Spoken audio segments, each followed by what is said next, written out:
औषधं, तुमची urea, DAP, हे जे प्लास्टिकच्या बाटल्या, जे जे जे काय जे प्लास्टिकशी रिलेटेड त्या सगळ्या वस्तू एकाच वस्तूपासून मिळतात. पेट्रोकेमिकल इंडस्ट्री, ती पण डिझेल आणि पेट्रोल वेगळं होतं, रॉकेल वेगळं होतं.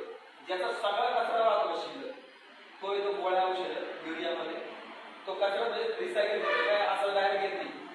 ही सगळी मोठी इंडस्ट्री, आणि ती सगळी इंडस्ट्री काही थोड्या लोकांची, आणि त्याचा वापर पूर्ण देशभरामध्ये चालू केला जातो. युरिया मारताना युरियाला पॅरेलल गोळ्या कशा बनवल्या जातात, त्या प्रकारच्या युरियाने आजार तयार होतो, जो आपला